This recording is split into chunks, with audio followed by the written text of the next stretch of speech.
What is going on, everybody out there? Happy Friday night. We got a great show lined up for you tonight. As always, good to have everybody coming in. Artists, we got fine people coming in here. As always, we've got with us that snooty lady that runs all over the world, only hangs out with us, pours to write it off on her taxes. How you doing tonight there, Gutters Pub?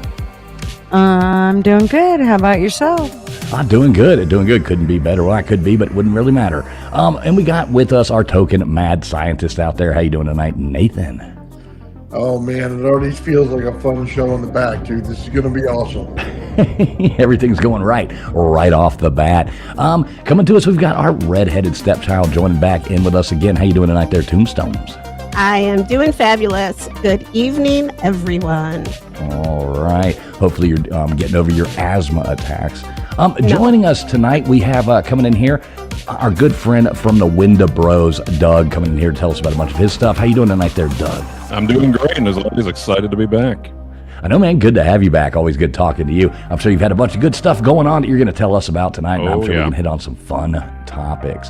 So everybody out there, we do thank you for being here. This is streaming live to many different platforms, more than you can possibly imagine. Hell, I don't even know which ones they're going out to. But either way, glad to see people coming in here. Please make sure you've hit that thumbs up button. Sit back. We're about to get this show going.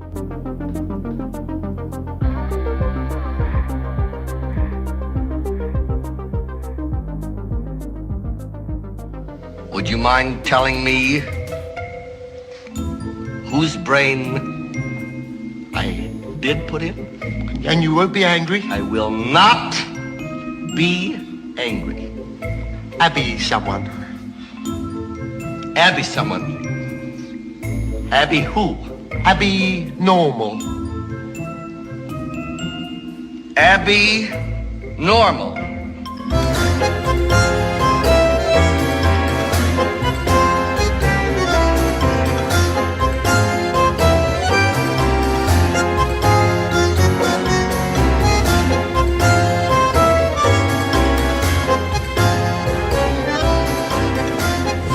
Listening to the ASN Podcast Network.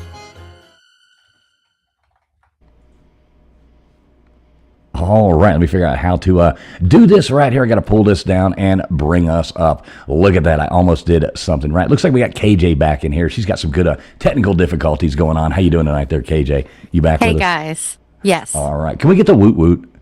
Woot woot. All right, cool. Yeah, we're going to our intro. All of a sudden you disappeared, but we can't start a show without your woot woot. So I do see we already got some fine people coming in here. We'll say hey to a few people. Who's this? We got Beth Kennedy coming in here. What's up, Beth? Says your friend Ernie told her about this show there, Tombstones. So good to see you in here. Beth, we got Karen from HR coming in here. Let's see who else we got. Equal, what is going on, Equal? We got Shane Reynolds coming in here. Good to see you, Shane. I hope you're doing well. Matt Dummett, good to see you. Venomous Venoms, what's going on? Good to see you. Danny Bayer Sports Highlights coming in here. Mishka, what's up, Mishka? Tombstone hanging out in the chat. We got, who's this one? Bot. Good to see you, Bot. Ricks. The Wendibros in the chat there. Good to see you. As always, my friend. We got Shaz coming in here. What's up, Shaz? Let's see if I miss your name. Not doing it on purpose. Bruce Gas Boxing. What is up, my friend? Good to see you, Mr. Andrew Heinrich, the Anonymous. Good to see you. We got Cold and Covered in here. Dozer. What's going on, Dozer? As always, good to see all you guys. Wasabi. Good to see you, Wasabi. I like those names. We got Guacaloca in here. Good to see you. Mean Green. What's up, Mean Green? Good to see you. Hope you're doing well tonight. SoCal Buckeye up in here. Ann Howcroft. All kinds of fun people coming here. We got Debbie Webb. What's up, Debbie Webb? Steven. I'm trying to catch up. Get down here. Closer to the bottom here. Wasabi. I like it. Yeah, sausage, he says. Or she. Not sure which one that is. Well, I'm not trying to misgender anybody. Better get that right. Little Miss Red Velvet. Hope you're doing well. Cold and Covered. What's going on, everybody? I hope everybody's having a good Friday night. We are live over here on Traveling Fools. We're live on X. We're live on Gutters Pub. We're live on Old Man Bill's channel. We're live on Tombstones. And we've got Doug joining us tonight. Doug, Sausage Fest. Tell us about this Sausage Fest and how you're doing, brother. Yeah, there was a lot of, actually a distinct lack of wieners there. I was pretty disappointed whenever I went. I was very excited about it. I know Tombstones was too, but I was sad to report that it was more alien and less wiener. A lot of probing too, though. It's Was there any alien wiener? Yeah, no alien wiener. Actually, they're genderless. Yeah, it's no. So yeah, saucers. So if you weren't here for the joke, I think a lot of people thought I said sausage fest whenever I was on here talking about it initially. So I just ran with it, and Tombstone's been haunting my YouTube channel saying, "How was Sausage Fest?" And I had to pay tribute to that. So yeah, Saucers Over Appalachia that just happened this past June. And if we are anything, we are the best at being the substitutes. It's kind of par for course for our brand. But yeah, we were asked last minute, probably 4 or 5 days before the event, to actually be the last speakers of the day. So there was a cancellation, and we had a great turnout to that. And it was an awesome day there. It was bigger than last year. I think we had 45 minutes of footage last year from just people talking about their real paranormal stories. And I think by the time we were done, about an hour and 20 minutes for this year of just paranormal stories. So really fascinating people that you meet out there. And it's just an awesome vibe. I would encourage anybody. We're already scheduled to go to year 3. So we'll be there at year 3 next year in June. So, so you had a good time. It was fun. It's an awesome event. It really is. We brought Chasing Ravens with us, which is another paranormal group here in Northeast Tennessee. We love those guys. And we also brought Rick from the Ura Shrine with us too. We got him out of the shrine and let him just walk around. And his words were, "I just want to go out and experience these people." So that's what he did. Oh, that's cool. Yeah. So, let me ask you this: how was the turnout there? Was there a lot of people? I mean, it was a good turnout. Well, I haven't talked to the festival runners yet about that. I know that they told me last year they had 7,000 people worth of foot traffic.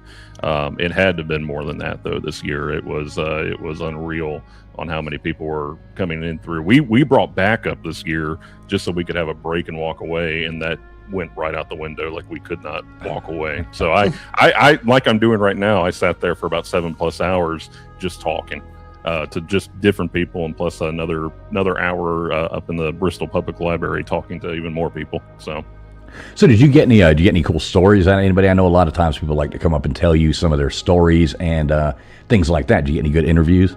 Yeah, incredible interviews. In fact, I think that we may be actually going on a Bigfoot hunt in Pound, Virginia here very soon. We had a gentleman come up to us, and Bigfoot's been one of those that it's just one of those things I've yet to experience for myself. I'm not saying I don't believe in Bigfoot, but it's one of those X-Files things where I want to believe. It's yet to happen to me. He showed me a picture, and I told him to make sure he sends it to me. But it's this large footprint out in the woods, and I mean, it is a perfect footprint down to like the toes, the soles of the feet. And I said, "Where did you get this?" And he said, "Pound, Virginia." And I said, "I'm in Pound, Virginia all the time." So we're going to try to get that going. I think he said that he went out there one time investigating with Doug Owens, and he was actually he had plenty of experiences with him, and that wasn't the only Bigfoot case that we had come up to us that day. In fact, we actually had somebody give us footage of they did not want to be on camera, so that's going to be the audio edition of that version. But he played sounds, which to me it sounded a lot like coyotes, but you could also hear things being thrown at the tin shed that he was in during that moment as well too. But yeah, it's such a broad spectrum, and it's so funny though, for it being an alien themed event, a UFO themed event, we don't get a lot of UFO stories. It's usually cryptids or like ghost or hauntings. Well, it seems like the cryptids and the ghosts, more people seem to like to talk about that, I think. Yeah, there's almost a thing with like UFOs. I think if people come out and they're like, they get called crazier. I mean, if you can imagine that, like, it's more normal to go out with a Bigfoot story than it is to say I was abducted by aliens, Which is incredible to me, incredibly strange actually, because it's at this point with the way the government's working and the release of certain UFO files, it should be pretty commonly accepted now too. But you're right. I mean, that you get a lot of scoffing and a lot of eye rolling. Right. I think we only had one UFO story that day, and it fit the bill of, it was triangular light, a lot of lights. I'm not sure how much I want to say it was probably just an aircraft that she didn't recognize, but she did say it was flying very low and it was also without any kind of sound. But she was like, I was a staunch non-believer in it until I experienced it myself.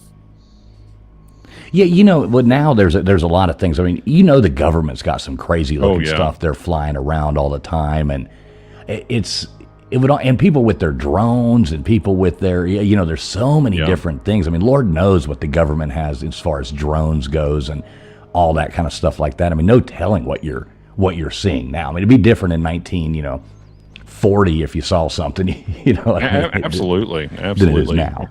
And, I think a lot of folks, whenever they think of UAP, they're thinking of something extraterrestrial beyond our world. I would dare say that we're probably looking at Black Ops, where we have a lot of reverse engineered, aircraft or things that we're testing out. That's probably a big portion of it too. Now, whenever I put on my conspiracy hat, I'm not doubting the idea of things coming out of the ocean either, because we know less about our ocean than we do space.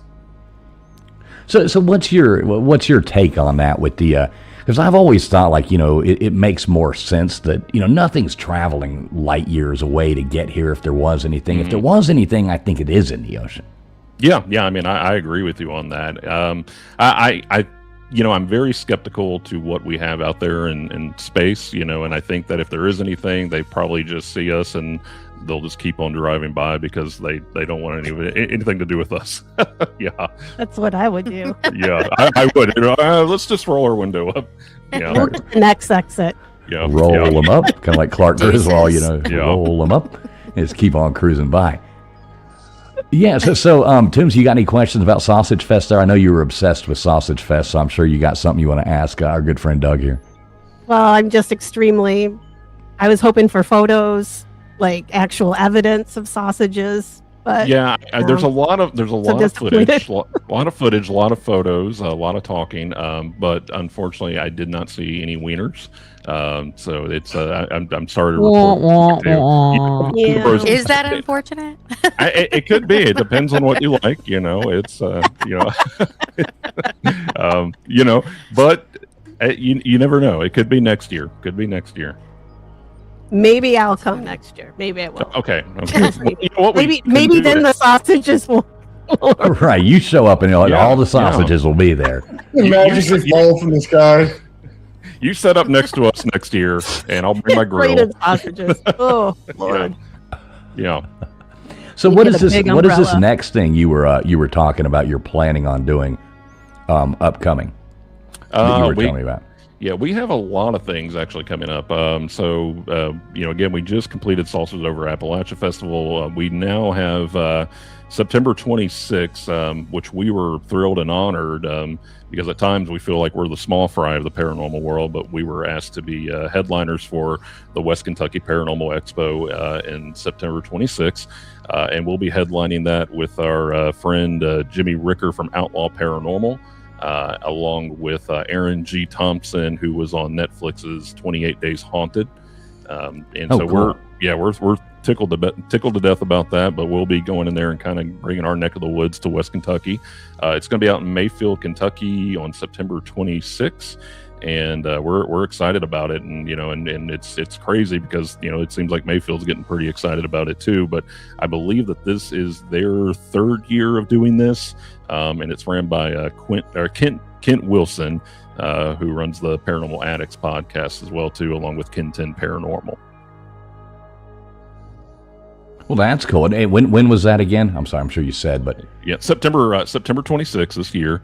We'll be in there, and we always feel like the Wendibros, we're always a little bit nervous going to these things because we go in and we tend to talk about the logic behind things and handling things with certain scrutiny and not screaming. And we did get a lot of that at Saucers Over Appalachia. I think I ran into a demon.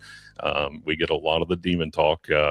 And we're usually like, it may not be that, it may not be that. So we go in from a very, I wouldn't say contrarian perspective, but we do talk a lot about, using your good judgment and what it takes to really get in this field too. So we'll be bringing that to them. We'll be talking a little bit about Case File Abyss. We'll be talking a lot about our case files, what we've experienced, and what it takes to get into this too. And we also just recently had the Smoky Shadows retreat, which was 2 weeks ago.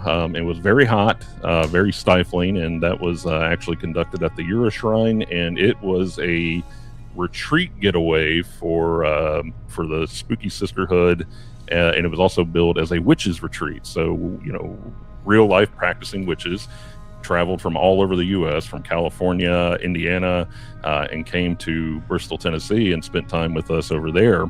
And we got to teach one of the classes over there about proper paranormal investigation, what we think things are, and give our sage advice. So what was okay on this new thing? I mean, has anybody told you any just outlandish, like crazy or really creepy stories lately? I mean, did you get anything that made you go, "Ugh," you know what I'm saying? Yeah, I think the one that unsettled me the most over at Saucers Over Appalachia would have been her name was Amanda, and it was such a simple story, and I think that's why it unsettled me. And for her, and what we notice whenever we go to these festivals, they'll come by, they'll talk to us, they'll make a circle, they'll come by, look at some things, and they'll come by again. And we always say that, okay, we know that you have something that you want to talk about and get off your chest. That usually what it boils down to. And they said, yeah, I want to talk about these things, but nobody takes me seriously. So we said, sit down with us. So Amanda told us a story. Again, it was such a simple story, but she was actually staying at a friend's house, and it was an old home, and she went into her room, and the room that she was staying in, and she said that she had an upload of information, and she said it felt like my brain just turned on, and I could see something, I guess in my peripheral vision that just wasn't supposed to be there, and it just basically told me that something's not right. And so whenever she turned around and faced her bed, she said the sheet was raised in her bed into a human shape. And when she said, and she panicked, and she said, well, you're not supposed to be here, leave me alone, the sheet just kind of fell. That right there was so, and I'm actually getting goosebumps talking about it. It was so simple that it was unsettling. And it was a very short story, but for some reason that was the one that really stuck out to me there too. And I said, you usually hear things like that, or you watch horror movies, and those are the things that happen in horror movies, and we could dismiss it as that. But the fact that she really had to work up the nerve and courage to really come talk to us about that's what I thought was, I was like, okay, she's telling the truth. I really felt like she was.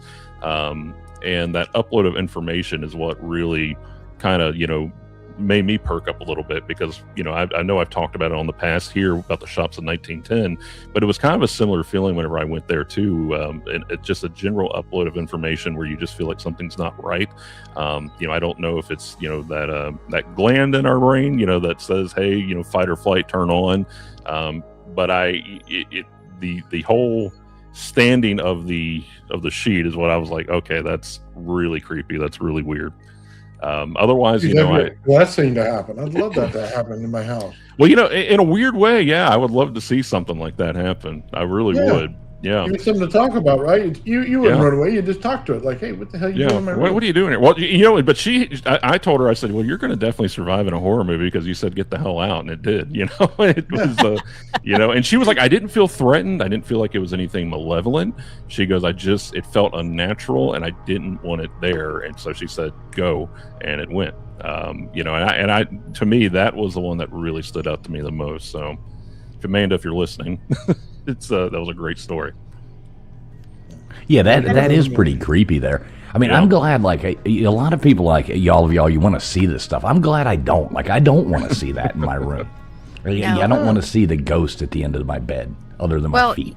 I mean, I've experienced, being, in a, losing someone that you love in there, and people are like, are you freaked out? And I'm like, I don't get freaked out about that. You know what I mean? So maybe it's kind of that same feeling where if it was something that would have been frightening, it would have given her that feeling, but it wasn't. Do you know what I mean? Like that aura or whatever, that feeling. So that could be it too. You know what I mean? Like it just wasn't something that was aggressive or frightening. I live with the devil. My wife is literally the devil. You ain't gonna get no worse than that. You ain't got nothing that's gonna scare me. Okay, that woman has horns within a few minutes of talking to her. Okay, they just come out on flame. So we ain't got no problem with no ghost over here. Okay, we can have a party. We'll do some strip poker or something on the side. But no, I ain't afraid of none of that. You just come on and have some fun. We'll just start up some Tesla coils together and zap the crap out of ourselves and have some fun. Yeah, I'd still like to try your Tesla coils out there. I have That's the feel hilarious. For sure. You're like, let's party. I do want to know who this person in the chat here is. Who is this person? The official Charleston White coming into some of these things. Stop ducking me and get in the ring, big boy. Sign the contract. I mean, who's getting called out here? This is not on my channel. It's on mine. I hope I'm not getting enough. I don't need. This one's on you. So this guy's coming after you over here, Toombs. You better get to working out and doing some stuff here. Little Scottish girl. Don't. I know you got Charleston White coming out. You got Charleston White taking you to the ring. Oh, dude, I'm so putting your picture up and doing a Rocky monologue. Getting stronger. Here we go. Don't be messing with my girl, hey. I would go run up some stairs, but my asthma is killing me. She makes it about halfway up that Philadelphia. Just one steps. Just one good punch. That's right. All I got to do is kick him back down the stairs. That's it. There you go. Oh my God, there's going to be a 50-year-old man with his hands raised and fat belly hanging out. It's a statue up there now of Rocky after I'm done. That's going to be outstanding. I don't think I'll make it to the top of the steps, so I might fall back down. Yeah, of all the people I thought were getting called out to get in the ring, I didn't think it was you, Toombs. But here we are. Sounds so nice. There we go. There we go. So what else you got coming up there, Doug? I know you're like events. I want to get to one of these events and come up there and hang out. So one of them is going to have to be like sometime soon. They're kind of addicting. You know, I'm trying to get you up to Screamiverse Expo 3. I think that we'd have a lot of fun if we got there, especially if we both set up some recording booths and stuff. That's this one here, right? Yes, sir. That is it. That's going to be April 10th through 11th, 2027. So we have been given the task of looking for some paranormal teams to really drum up some business on the paranormal side. I know that they had kind of a smaller representation last year, but they're wanting to go big this year, and we'll be on the stage along with a few other paranormal groups that we're hoping. But yeah, it's sure to be exciting. It's definitely gaining a lot of momentum. And Roanoke's kind of a weird place right now because they have their very own supervillain and superhero fighting over a Target parking lot right now. So it's Roanoke is a really interesting place. I think they're bored, but that's not a time to be bored right there, Screamiverse. So, but we're excited to be there. And then I think that we will actually be with, I think Salters Over Appalachia should be there this year too, because coming year. But yeah, it's exciting times for us. We've had a few investigations. We actually we were asked to do a reinvestigation along with Chasing Ravens into the Ura Shrine. And that was really interesting. It turned into a night that we did not expect. And Outlaw Paranormal was currently filming for Scare Network TV a series based on Corpsewood Manor, and if you're not familiar with Corpsewood Manor, I was very excited about it. Tombstones was Nope. too. What the hell there's is a that? ghost. I'm wishing you away. Right, yeah. There you go. The ghost in the machine. No, I was getting some feedback. I think I was getting like a Bluetooth coming to my thing, so I just turned my Bluetooth off, and it was like, oh wow, okay, now I hear everybody. All right, go ahead. Sorry, Doug. Yeah. So it's so we were asked to go out there with Chasing Ravens, and we allowed them to investigate out there at the Ura Shrine. And so while we were in there, Chasing Ravens, they come in there and they said, "Hey, we heard a voice in this hallway, and do you know anything about it?" And I said, it's funny because we actually heard a voice back in February there while we were just there preparing to do some planning sessions for Case File Abyss. And I said, do you all want to go in there and do an Estes session? They said, no, we absolutely do not. And I said, well, okay. I said, I'll go in there and do it. So we did the Estes session. Now, what is that? What is that? Like, sorry for my ignorance, but no, you're fine. So in an Estes session, there's different ways that you can do it. They have what they call Delco goggles, which are like red goggles that flash red lights into your eyes. Helps out with a trance-like state to focus. We typically just use a flashing red light. You'll put on noise canceling headphones, and you will have it hooked up to a spirit box. And so you're really just trying to get into a meditative state, breathing in through your nose, out through your mouth. And that it's supposed to help you open up to hear things a little bit better. And so this whole time, the spirit box is rapid fire in your ears while you're pretty much blinded by red light. And yeah, it can be a little bit intense. And so we went in there, and to kind of give you a little bit of a history about Corpsewood Manor, it's located in Georgia. We used to live about 45 minutes away from the manor itself. There's nothing really out there now. It's been pretty much destroyed. There was a fire there. Now, there's a lot of speculation as to what happened. They believe that it was an electrical fire, and it was a gay couple during 1982, I want to say. And during that time period in Georgia, they came under a lot of scrutiny, a lot of hatred, a lot of just bad stuff. And so they said, well, if you're basically going to turn us into these pariahs of the community, we're really going to be pariahs of the community. So they went out and they bought a gold Cadillac and painted a giant pentagram on it, and would drive around town and just wave at the townspeople out here in this little town in Georgia. Now, the speculation is that I want a gold Cadillac. Yeah, with a pentagram. No. I don't really want the pentagram on there, but I'll take a gold Cadillac. Put a sausage on it. Yeah, there we go. We bring a sausage So on that's front. that's my Cadillac. Yeah, there you go. There you go. Yeah, it's but yeah. So they the where it comes in under a lot of scrutiny is that they believe that they were actually victims of a hate crime, and they were shot and killed, and the house is set on fire and destroyed. And that the police department out there actually tried to cover it up. So fast forward to the Euroshrine, the caretaker of the Euroshrine has paintings and pictures of the gentleman that lived in Corpsewood Manor, along with memorabilia that was in the home. And, just a little bit of a trigger warning, but there was also canine femurs because the dogs died in the fire too. And they tied it to bricks. They tied these femurs to bricks.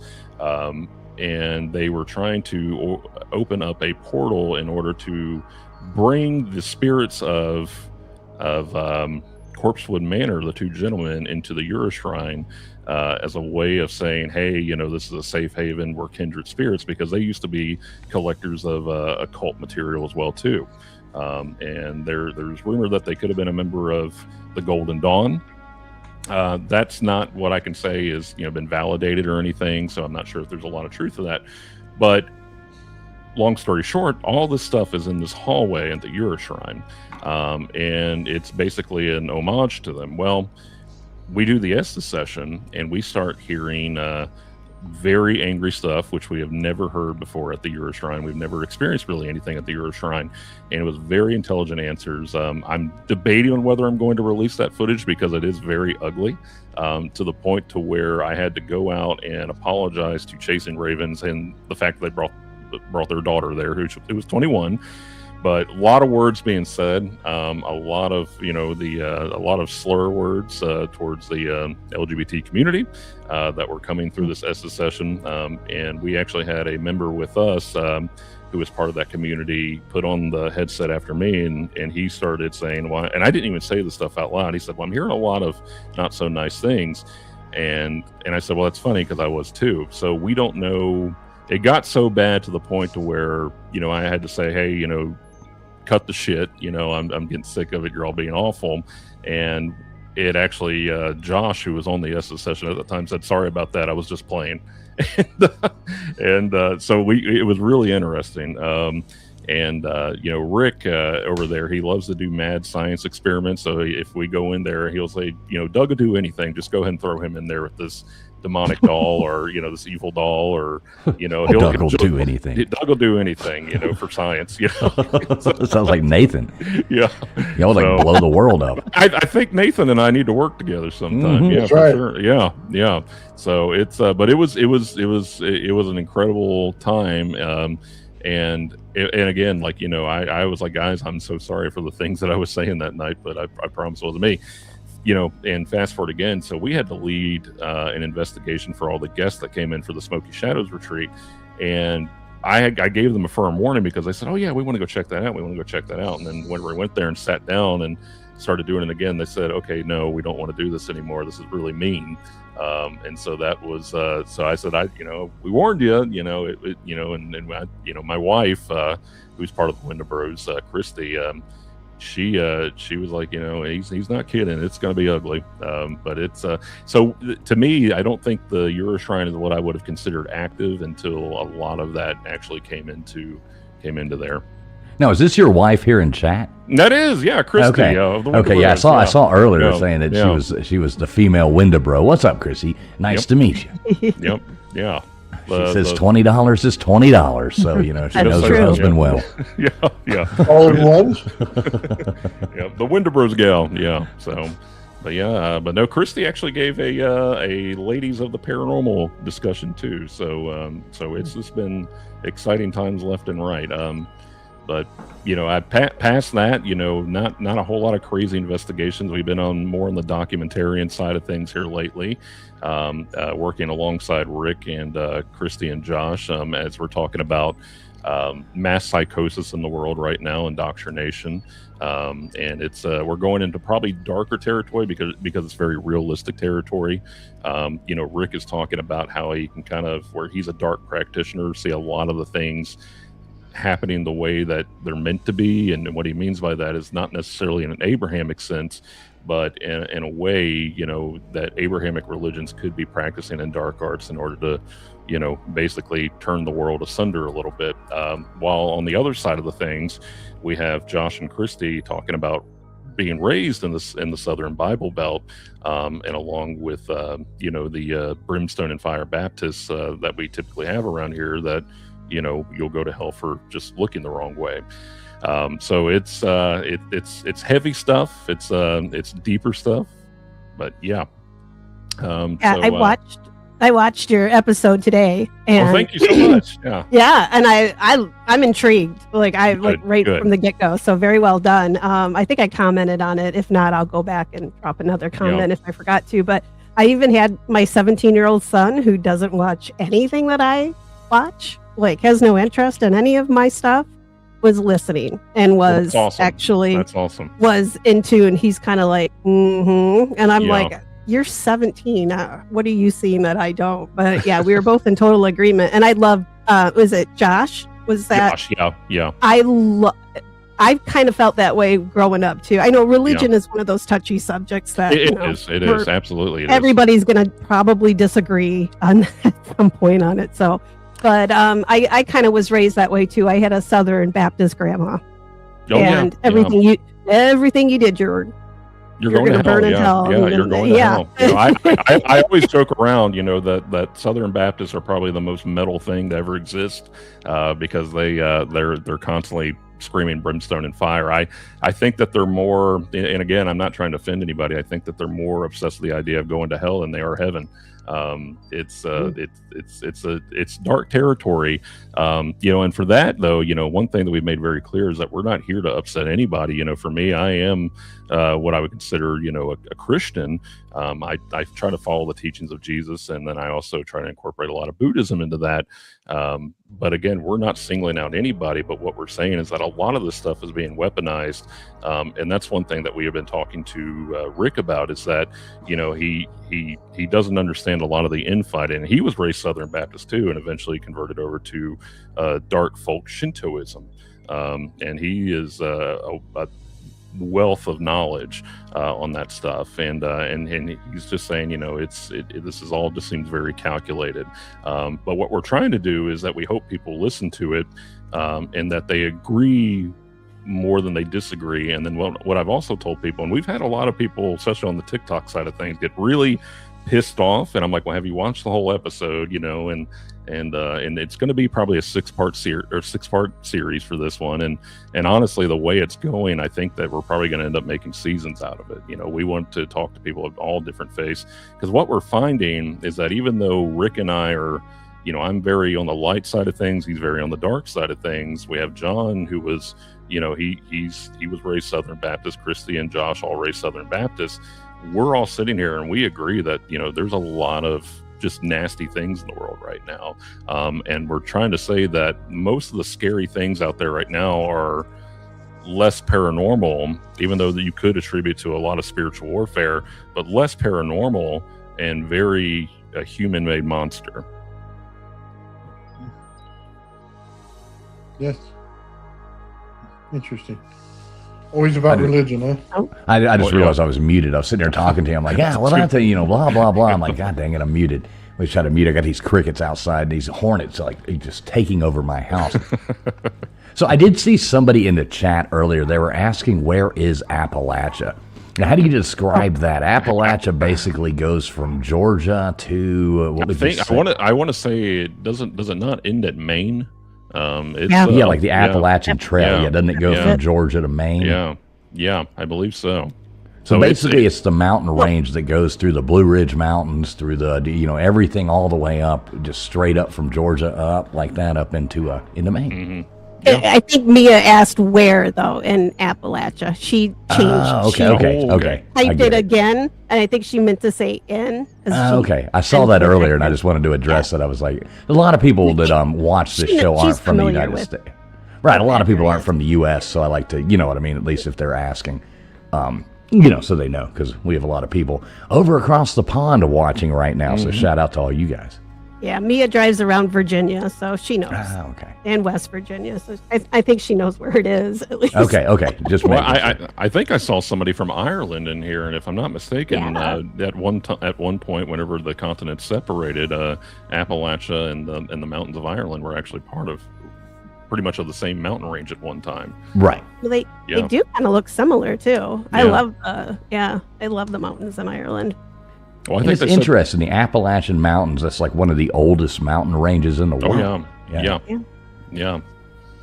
People don't realize that. Don't mountains get smaller the older they are? Isn't that how? Yeah, so they get smaller, like they get bigger for a while, and then they get smaller, like some kind of crazy stuff like that. I'm not a mountainologist. Well, due to erosion, Yeah, they would wear away, I would think, after. Yeah. They get shorter and longer. Right. Yeah, they start to plateau. Yeah. And if I'm not mistaken, too, like the Appalachian mountain range is, it goes further, like it's part of another range. I don't know. That stuff's so damn confusing when you go around. Look, we got KJ back again. KJ's going to go crazy I'm so here. Sorry, guys. Oh, don't apologize. I mean, geez, this is just. Can you hear me though? I'm gonna do my just my phone and see if it's the mic that maybe there's something. So anyway, I changed it. We'll see. We can hear you. Just pretend you're talking into a mic. You sound fine. Sound fine. And, as long as it don't matter. Don't worry about it. What's up, Jaron Carter? So anybody, Gutters, you got any questions here for Doug? I mean, I don't want to hog all the questions here. KJ, you got anything for him? Anybody else, want to jump up, or I'll just keep batting away? I'm super upset that I missed some of it because I was listening and it was cutting out. And so so I, unfortunately, I'm not going to be able to, but. Keep on, y'all. I'm excited to listen. Do a replay. Yeah. Right. What about you, Toombs? I'm upset because I don't know what happened. It wasn't my internet either. I think I've got to get my laptop checked out. Something's going on. Either that I think StreamYard's acting a little funky tonight. Yeah, and it did that to me the other night when I was on when I was doing a stream too. So I don't know. I have no clue what's going on with it, but yeah, I missed part of it, so I'll have to go back and listen to it. But I am really interested in exploring. I enjoy looking at other religions, and I'm not I don't believe there's no. I'm not saying like I said my Southern Baptist grandma, yes, but that's not like everybody. It's not every church. Everybody's a little different. That's just how my grandmother took it to be, because that's how her mother was. And See, and there we go. Is it just me? Okay. I was like, I thought it was. I'm someone's trying to get me to not listen. I'm like, something's happening. One of the funny things about religion. And this is one of the things I have trouble believing. I mean, I'm Catholic. I have my own religion, and I don't look at anybody else's in a different way. One thing I can't stand is judgmental people who think that that think they have the right to think that somebody else is, for say, going to hell or doing whatever they're doing. It's almost like a pompous opinion. Like, you know, you're so pious that you think that you can make that judgment based upon what you believe. Only God can make that decision, in 100%. My opinion. And I don't care if you're, you know, Muslim. I don't care if you're Buddhist. I don't care if you're Hindu or Southern Baptist or Catholic or, you know, like anything. It's not you making that decision. It's God making that decision. So, you know, that's kind of the way I look at those things. I don't like people going out there and, you know, damning other people. I got told that one time by. Oh, I've been told that. Yeah. I've been told. I've been told that quite a bit. Yeah. Yeah. For sure. But I agree. I just, you know, I'm not one. I am not the judger. You know what I mean? At all. And that's why, I am totally on board with that. Judge not lest you be judged. Yeah. Exactly. Let's not you judge unless you be judged yourself. You know, the whole thing. And like, who are you? Are you God? You know, like you're judging me? Like, no. And people say that too. They're like, you're going to go to hell for doing that. And I'm like, man, not for doing that. I'm sure I did something worse. You know what I mean? Like, that's not going to be the one that gets me. I promise you. No. People with religion. Yeah, you know, I mean, it's a personal thing, I think, and it's one of those things I don't like to go out there and push out on other people. You know, no, and you know, and that's one thing in the Bible is that they say everyone prayer, there. Yeah, it just says that prayer is in private. You know, it's a private relationship between you and God. It basically. Nope. Oh no, the sound is. She broke her iPad or whatever. Not broke it, but you know she can't hear me talking about her. So she was actually, you know, typical women driving. She was trying to pull into a parking spot, and it flew up. And she's back. Okay, there you go. I'll tell the story later. Maybe I she's can't not hear back. anybody but you. Literally. Nobody else is talking. This is my worst fucking nightmare. I was waiting because I wasn't sure if anybody could hear me. Nightmare. I can't hear anybody but you. Yeah, this is your dream come true. Leave and come back. No, it's not. Leave and come back. I'm in your head now. You son of a bitch. Luckily, I can see Nathan laughing, and I'm like, okay. I feel like we're in a Zoom meeting. Okay, I can also hear. Yeah. Can you see my screen? That's so weird. I guess I need to go.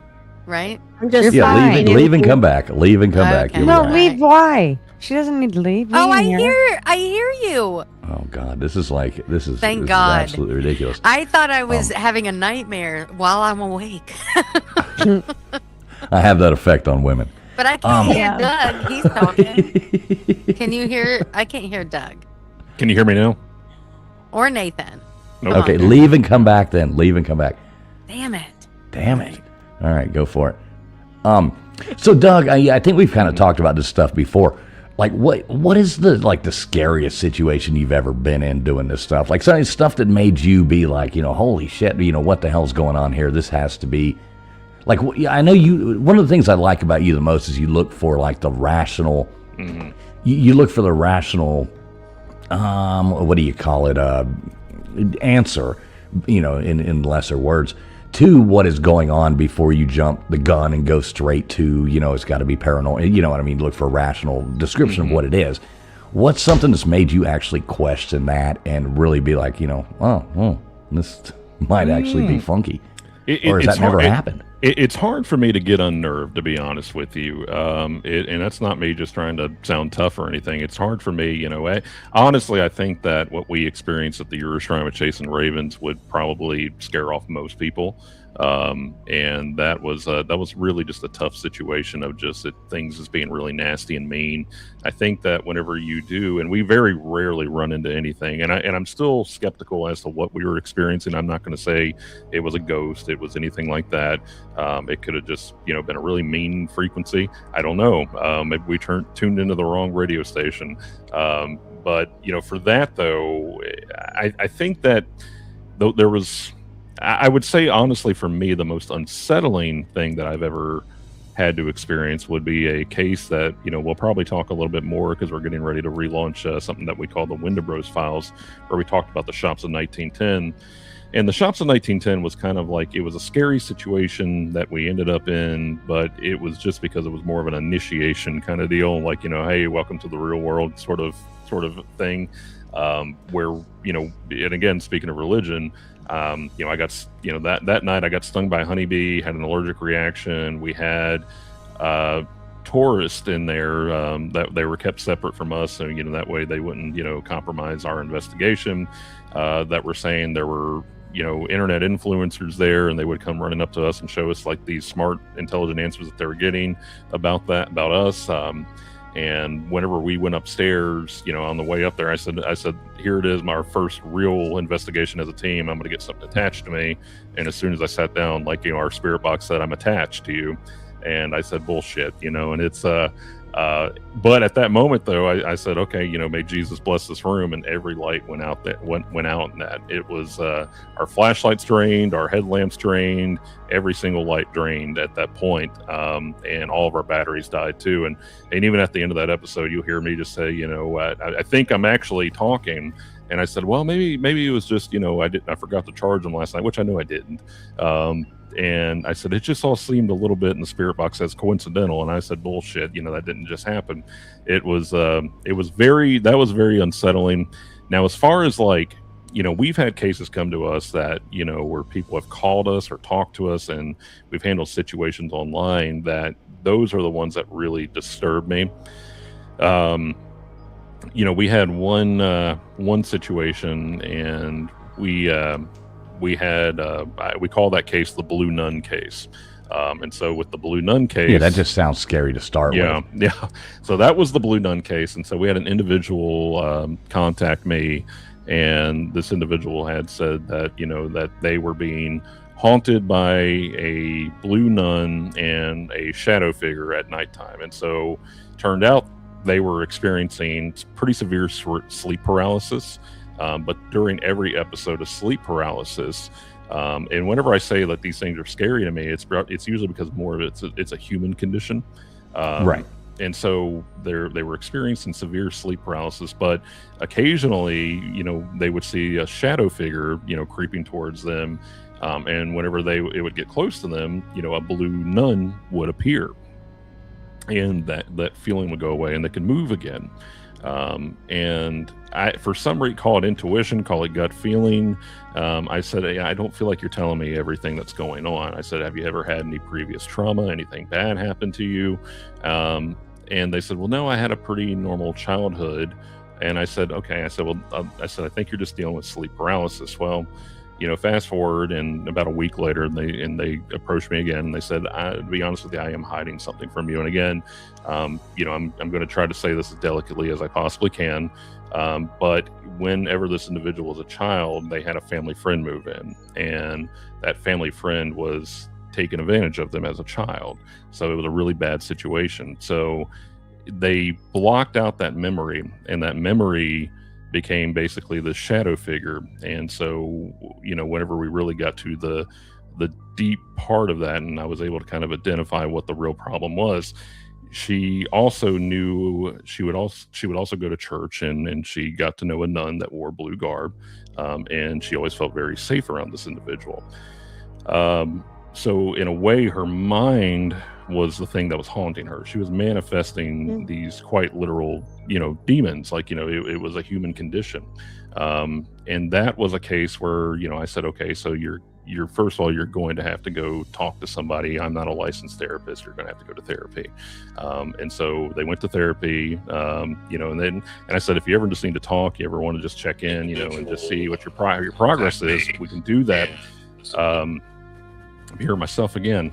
No, but it's, on that, I said, how's your diet? How's this? How's your sleep hygiene? Well, obviously they weren't sleeping well. So the first thing we did was, 1, get hydrated, 2, work on your sleep, 3, eat right. And then we'll see how these things go. Well, fast forward, they messaged me back and they said, hey, it's been a few months, but that stuff is completely stopped. And so, it's one of those situations where, we believe in hauntings, but typically the hauntings come from folks that are going through something pretty severe. And so, where the Wendibros side of us comes in is that, we truly are the bros. We care more about everyday people than, and it's not to be facetious or mean, we care more about individuals and everyday people like we meet at Sausage Over Appalachia than we do working like with big haunted places and other paranormal teams, because we want to go where the story is, and there's some things we don't release, and for that, that individual, we 100% keep their identity hidden. We don't release any kind of details like that. We'll keep files, and then we get explicit permission to say, hey, we're not going to release any details about you, but are you okay with us sharing your story? So things like that are the things that keep me up at night. And to be honest with you, after that particular one, I don't think that I really, I felt sick to my stomach. I just really, I wasn't in a good headspace for about 2 weeks after that. So, that's where the bro side comes in. And, we always tell people, and we're pretty thankful that people think that we're approachable enough for us to hear that. And I think that, a lot of people can't afford things like therapy. A lot of people can't afford a lot these days. And they're just looking for somebody to really listen to them and not be judged. And that's what we always try to do. So, but I guess going back on the more paranormal side of things, another one I found was creepy, and I always kick myself because I never made it out there. But we had 2 separate nursing homes reach out to us, and they said that both these nursing homes were reporting coyotes showing up in the middle of the night, and the coyotes were emaciated. And in the evening, they would come up. And if you've ever heard a coyote, especially out in Georgia, I heard a lot of them. They sound terrifying at nighttime. Coyotes have a crazy howl. Oh, yeah. Yeah. Oh, especially they're during, scary. They yeah. scream. They scream. They scream. They sound very human. Mm-hmm. And so these coyotes would come up to these nursing homes screaming. And both nursing homes were reporting that whenever they would show up, somebody in the nursing home would die. And as they were taking these bodies out, they would look up in the second-story windows in both locations, and they would see a dark figure standing in the window at both of them. And that's one that I was bound and determined to get to. This was in Nashville. We never got out there, and we always talk about trying to get back out there.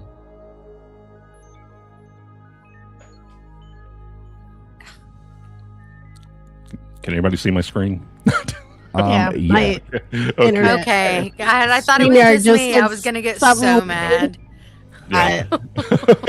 KJ's back. Jim Whitty in the chat says, when I was 10, I was sitting on the edge of the driveway.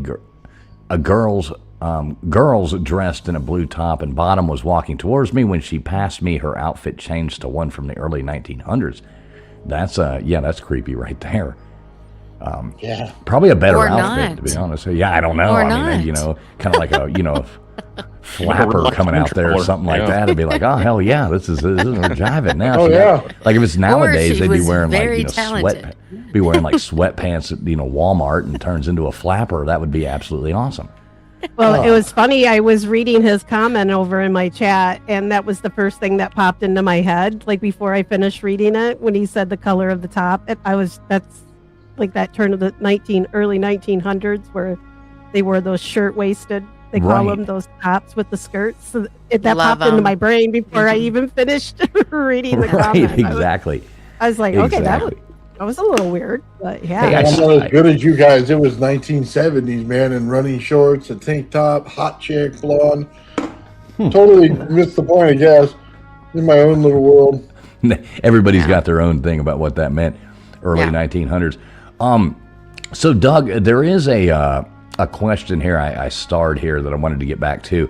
Little Miss Red Velvet. So she asked, expand on mean frequency. What is that? So that was one from a minute ago. I didn't want to interrupt your story as you were going, but I'm kind of curious too because I'm not exactly sure. So.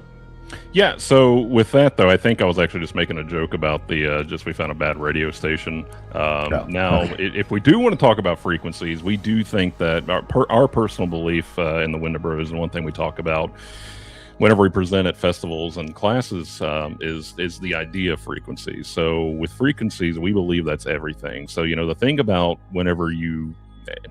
and this is going to be a controversial opinion. I don't know how much I believe in ghosts, especially after dealing with this stuff for so long now, and getting out and experiencing it for myself, and things within my childhood and things making sense a lot more whenever I got older. I do believe that everything that we're dealing with has everything to do with frequency.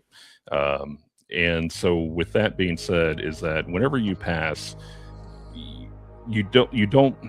not every part of you dies. And the reason why I say that is from a molecular level and an atomical level, your atoms don't die, they don't dissipate, they just go somewhere. So that part of you remains. The other thing that I find fascinating is that at death is that there is a bioluminescence. So at the moment of death, doctors are actually able to photograph the body emitting large bodies of heat coming out too. And then it just kind of goes away right at the moment of passing. Yeah. And so I think with all that being said is that typically whenever we're dealing with something, I think that we are dealing with something very residual. I think that there's an imprint there. I think there's an imprint of memory. I think that if your atoms and molecules are out there floating around, they may remember an idea of itself and may repeat that. They may hold on to some kind of bare bones. I guess if you wanted to put it in movie terms, if you think about Dr. Manhattan rebuilding himself during that scene where he just kind of, goes atomical, that would be a good representation of that. But that's the reason. And where I say I don't believe in ghosts, I think that we're dealing with phases or memories. And again, I'm putting on my conspiracy hat. Is that I also believe that we do probably have parallel dimensions. And I think that, and I heard a really good analogy from a neuroscientist, and I'll have to look up her name, but it's, she gave an analogy of, if there are the true ideas of parallel dimensions, you could be in a active or haunted location where another person on another plane of existence is also at that active haunted location, and it wouldn't be surprising as you're investigating, you both scare each other, and that you both think that you're the ghost of that location. So it's fascinating stuff. So I believe fully in frequency, and frequencies aren't things that you can really debate. I mean, there's a frequency for everything, and those are things that you can't really see. It's tangible, it's real. And I think that's probably a lot of, where the proof comes into this kind of thing. I think that if you go into an area that has been vastly populated, whether anybody died there or anything traumatic happened, you take a lot of good energy or bad energy. You could also have, residual imprints in there too, and you could just be picking up on that stuff too. It's not unlike, you going into a room and you just kind of feel, whenever you walk into a room, it can have a very oppressive atmosphere, or you just know that something happened here, and typically your gut and intuition's right. That's the reason I don't really buy into the label psychic mediums, because I think that everybody has some kind of capability, because you have to think in terms of our brains. Our brains are quantum computers. That's exactly what they are. We have nothing but electrical synapses happening all the time. And even the idea of pain, hurting ourselves, that's just our brain signaling, hey, this is happening in your body right now. Again, I can talk for a while about that. You have a aura about you when you go, anybody living. Yeah. And you can actually see it with certain glasses and stuff like that. So at the moment that you die, all of that energy pools together. Yeah. And what looks like your spirit comes out of your body. Now, whether it's spirit or not, that electrical energy in your body is your spirit. So it would flow in and get absorbed into the earth itself. No, you're right. Yeah. It caused a memory. So anywhere in that room, you could stick yourself in there and never come out. Like you could stick the energy in there and not want to come out and move from there. So staying and haunting the same place, not necessarily haunting, you just don't want to leave. Yeah, you just don't want to leave. Yeah. So if it was up to me, I'd walk the earth forever. I agree with you. I agree with you 100% of that. Like, I would love to explore the world and just go be a pest for everybody. Yeah. That's right. Yeah. I got a list of people I'm gonna hang out with. Oh yeah, yeah. We could wear black suits and be the men in black and piss people off. Wow. It's a fine line, KJ. It's a fine line, you know. I mean, I've been haunting you for quite a few years now, and I mean, I just call it hanging out. Hey, we do have kind of an interesting question coming in here. I paused on this. Equal wanting to know, what do you think happens when haunted places get raised and McMansions placed on the exact site? It's kind of interesting. Do you decipher that? What do you think about that? I mean, do you think it's, I guess raised, how would you say raised? Is that like torn down, I guess? Torn down, yeah. Right. I mean, do you think that, when they tear it down, take it to the dump, the haunting leaves with it? Or is it the actual location? And I think that's what she's asking, wouldn't you say? Yeah, I think, honestly, I'll kind of revert back to Nathan. I think that he had a really good analogy right there, that whenever your energy, dissipates, it goes into the ground. That's the whole reason why we say, grounding in a way. You have electrical currents at any given time going through the ground. I would encourage anybody to go put their bare feet on it. But it's, go touch grass. But yeah, it's, I think that Nathan pretty much already answered that question, that, energy doesn't really get displaced. I think that it would probably be absorbed into some place like, the ground. You have a high moisture content, and they already have electrical currents going through there too, not to mention man-made electrical currents. As far as and I'll be honest with you, one thing that we talk about is that just because a building is new doesn't necessarily mean it's not going to be active. I have experienced a very new home be incredibly active, and it was the first people ever in there. And again, I think it was because the high. It actually turned out to be an Indian burial ground, and there were. You mean poltergeist, right? That story was his childhood home. Yeah, well, Nice. we have dealt with a poltergeist before, but it wasn't a poltergeist. It turned out to be a toddler. But it's turned out to be a same thing, right? Wait, yeah, wait, to be a toddler. Yeah. wait! You can't stop there. No. So the thing about poltergeist, and the best analogy I ever heard for poltergeist is that it's never just one entity that it could be throwing these things around. It's not, and there's a lot of buzzwords now, like tricksters or pranksters and demons. That's the big one right now. But the way the best analogy I ever heard for a poltergeist is that you have an intersection. You have a four-way intersection. And so you have all this energy and all these frequencies coming together at the same time, but none of them yield, none of them stop at the stop sign, and they just crash. And that's your explosion of energy there, which could, again, a good theory, I think. But the toddler situation, we had an individual that was playing with a Ouija board, and they reached out to us, and they were actually trying to contact their deceased mother. And I thought the funniest thing about this was that this person was an atheist, did not believe in anything, or so she thought, and pulled out a Ouija board in order to make contact with her deceased mother. And I said, well, if you're an atheist, why do you think you're going to make contact? And she said, well, and grief's a funny thing. Grief's a funny thing, and it'll make you do things that you didn't think that you're going to do before.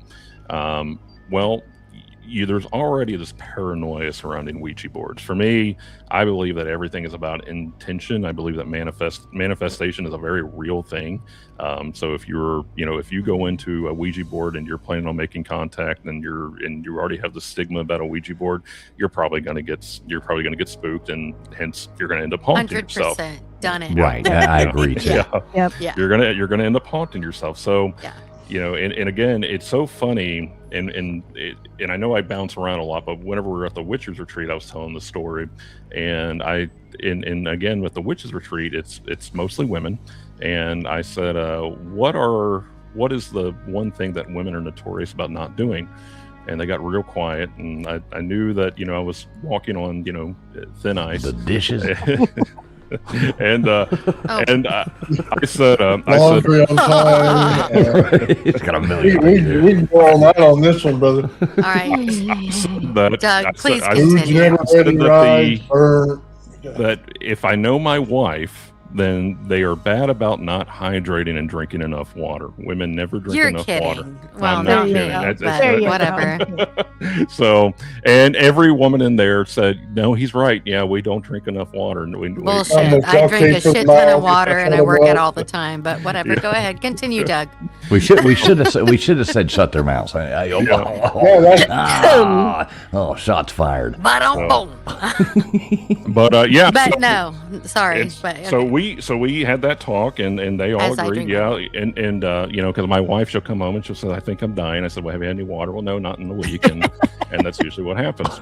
wow. And that is she's in the chat right somewhere. So I'm scrolling down. I'm going to somewhere. find this. She's probably going to come yell at you. But it's so we were talking about that. So the case, this particular case is that we found was for one, she was grieving her mother, so yeah, she wasn't taking care of herself, she wasn't sleeping right, and she was using a Ouija board, which opens up a lot of paranoia. And so with that being said, she thought that she had summoned a poltergeist because things were being thrown around, there were a lot of doors being slammed, and she said, "Well, I don't know what's going on here, can you come check it out?" So we went and checked it out, and didn't really see anything going on, and there was nothing really happening on that. And we looked at video footage that she was showing me about things being thrown around. I said, "Well, are you I said, first of all, get rid of the Ouija board." And and there's a lot of controversy around it. I said, "Let's close the session, get rid of the Ouija board, and then from there, what I want you to do is just throw it away, just get rid of it." And so she said, "Okay, I'll do that." And so she got rid of the Ouija board, and sure enough, I said, "Are you drinking right? Are you eating right? Are you sleeping right?" "No, none of those things, none of all the above." And I said, "Okay, start doing that." And so after all was said and done, about a week later, she says, "Hey, it all stopped. The poltergeist activity stopped." I said, "Yeah." I said, I said, "You weren't being haunted." I said, "You're haunting yourself." I said, "But this was all, manifestation in your own mind." Well, about a week later, she goes, "Hey, I feel really stupid." And one thing we always say is, "Don't feel stupid." And I said, "What's going on?" And she said, "Well, I looked at security footage a little bit more, and my toddler had been throwing things around and slamming doors, and it was never poltergeist, it was my toddler." So, and that was the Fort Payne poltergeist. So that's why she wasn't sleeping well. yeah. Right, exactly. She's got a toddler. I mean, that's going to make you not sleep well. That was the poltergeist, wow. Yeah, I've said it. Comment from a big dog. I can make a good water salesman. Here, look what I'm. I think Doug actually works in the water industry. Yeah. That's so funny. Do you remember back when water used to be? Like one day you thought about it, it was like, wow, one day water is going to be more expensive than gas. And that is kind of upside down right now. But a lot of times, you go in there and buy a bottle of water at the gas station now, and it'll be like $3.12 or something for a bottle of water. Yeah. I'm like, give me back the garden hose. No, I'm going to be honest. I usually just have my own cup, and I fill it with ice and water every time I leave the house. And I have it in my vehicle, and I have it everywhere. I mean, that's just what I do. I think a lot of women actually do that, which is, Not this one.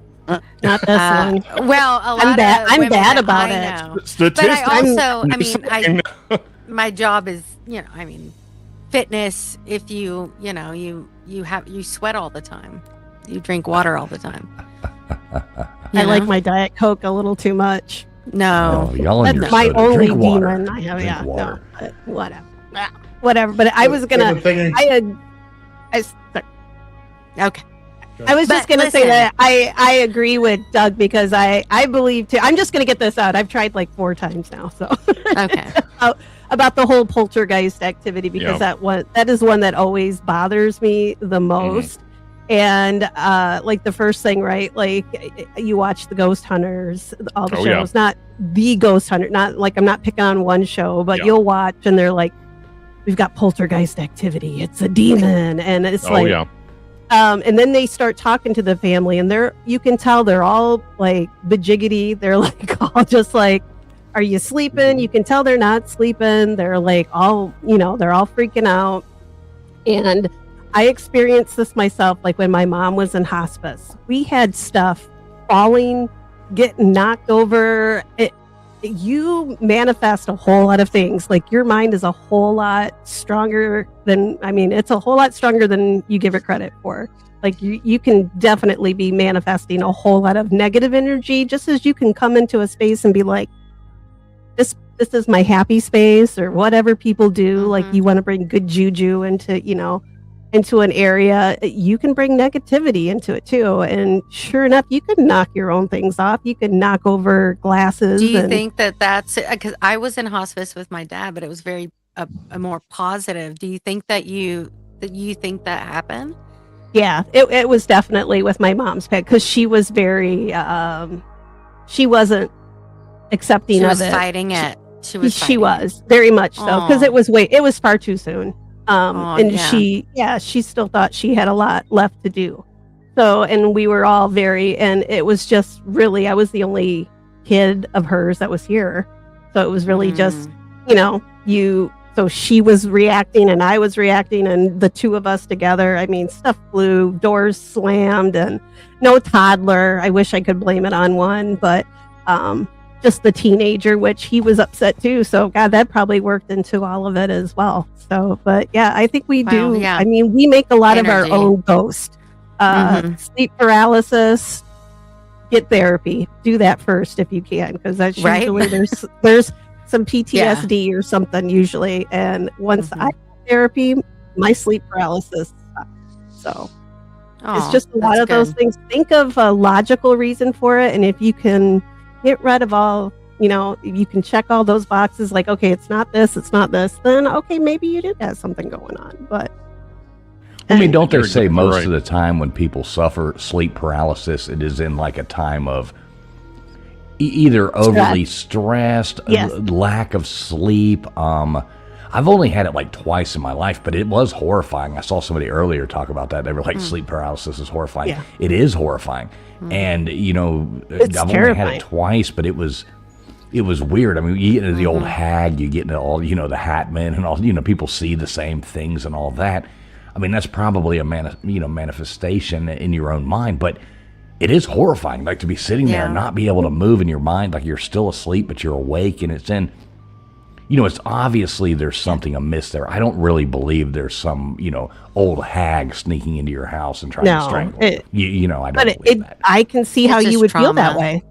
Yeah. You feel like something is like holding you down, sitting on top of you. It's freaking terrifying.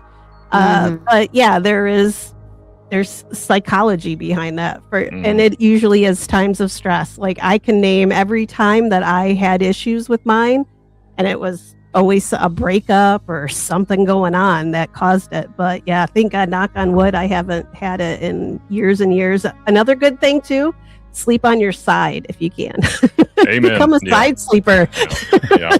The old hag can't strangle you if you're on your side. Can't get you when you're on your side. Yeah. The old hag. Wait, I think I've been trying to train myself to sleep on my back because of my neck issues. So that's interesting. Did you used to sleep on your back? Yeah, all the time. I was a back sleeper until my mid-20s. And yeah, no. Wow. Not after a while. When you get tired of like being woke up at like, you're like, oh, and then you can't go back to sleep. I'm trying to train myself to do it. And now I'm just terrified to go back because I'm like, well, what did the therapy work, or did I just? Once you go back, you never. Anyway, sorry. Sorry. Watch it now. But